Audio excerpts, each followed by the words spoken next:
Sahabat-sahabatku yang berbahagia, ini pertanyaan yang kedua adalah masalah bab kangkung dari Mas Doni. Bertanya, Pak D, kalau kita tanam kangkung setelah panen, kangkung dicabut, panen, dibersihkan, dicangkul lagi, apa bisa ditanami kangkung kembali? Jawabannya bisa, sangatlah bisa. Untuk mempertahankan agar tanaman itu bisa maksimal, bagus, maka jangan lupakan pupuk kandang. Diikut sertakan di situ, baik itu setelah tanam ataupun sebelum tanam kangkung kembali. Itu jawabannya bisa, nggak akan mengganggu masalah pertumbuhannya. Yang terpenting adalah dicangkul ulang.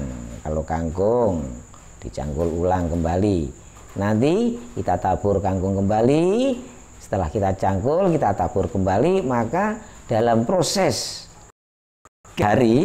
mulai dari tabur tanam bijinya itu tadi, setelah 3 hari 4 hari tumbuh, 5 hari sampai 1 minggu, maka bekas daripada kangkung, batangnya, daunnya, atau akarnya sudah membusuk. Nah, ini bisa jadi pupuk. Kalau ditanami sawi malah kurang bagus, karena sawi dalam jangka waktu 3 hari sudah tumbuh. Kecuali sawi itu ditabur. Kalau sawi dipindahkan itu kurang bagus. Harus menunggu 1 minggu setelah panen. Tidak bisa langsung ditanami seperti kangkung, dilanjutkan kangkung kembali, itu bisa. Atau dilanjutkan bayam, itu bisa, sangatlah bisa. Pak D prakteknya begitu bertahun-tahun tanpa henti, tanpa ada lahan kosong. Sekarang panen, pagi panen, sore tanam, pagi panen, sore panen, terus menerus.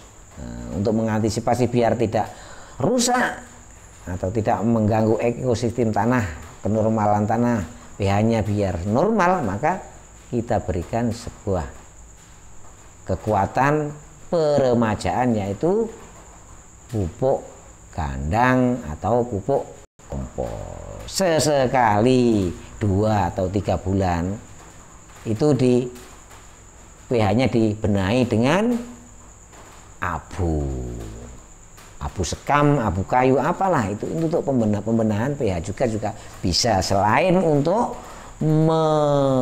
menetralisir jamur upas. Itu teori, praktek, pengalaman langsung dari Pak D, dan bisa memunculkan sebuah ilmu pengetahuan ini.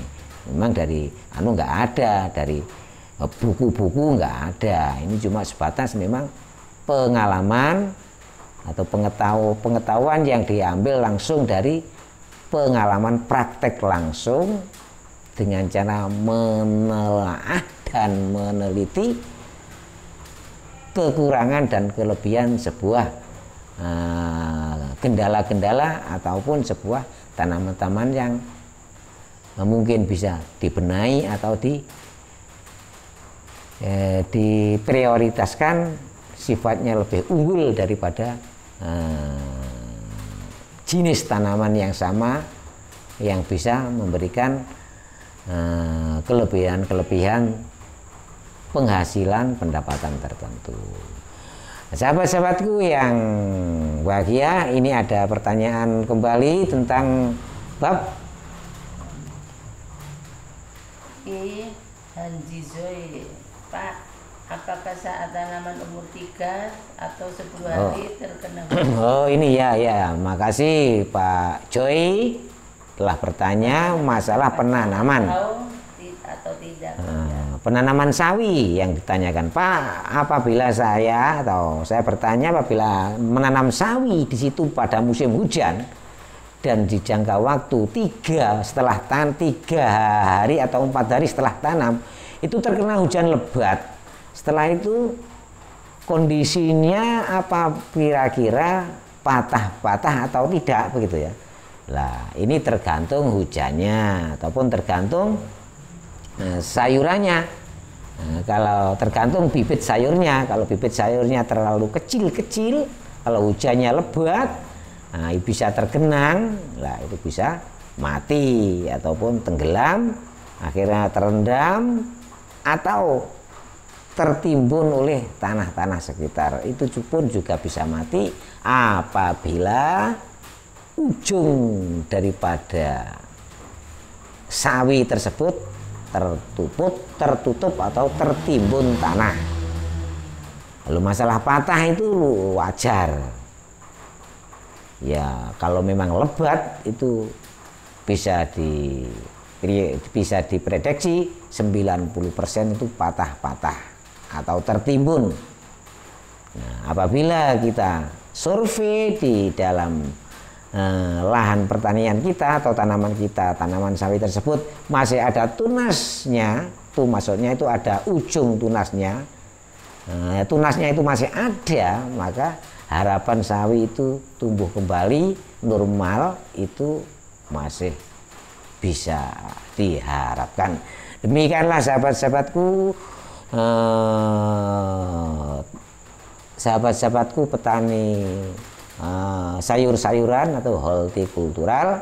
Maaf saya sih tidak bisa langsung terjun ke lapangan karena ada kalau siangnya itu saya sekarang berternak ayam dan kambing, jadi kesibukan ada di dalam bagian itu, jadi tidak bisa terjun langsung ke lahan pertanian.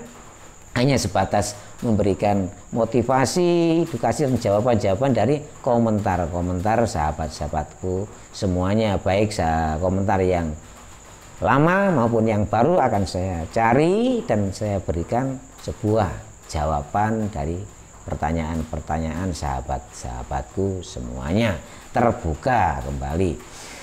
Nah, sahabat-sahabatku yang berbahagia, langkah saya di dalam peternakan itu ada kaitannya dengan pertanian. Jadi yang pernah saya berikan suatu gambaran antara pertanian dan peternakan itu adalah sebuah program program kerja yang bisa terpisahkan seperti kinerjanya mata rantai. Jadi saling keterkaitan. Apabila itu bisa berjalan, penghasilan pertanian, pertanian juga membutuhkan pupuk dari peternakan. Limbah dari pertanian bisa difungsikan untuk sebagai bank pakan untuk bank pakan peternakan. Jadi terus bergilir, maka bisa menekan biaya ekonomis praktis dan tidak terlalu menguras kuota menguras biayanya itu tidak terlalu besar, atau bisa mengurangi biaya 60-70% dari biaya yang sebenarnya. Jadi saya pilih taufiq wal hidayah. Assalamualaikum warahmatullahi wabarakatuh. Salam sejahtera petani-petani Indonesia Jaya. Selamat sukses dan berkarya. Amin ya robbal alamin.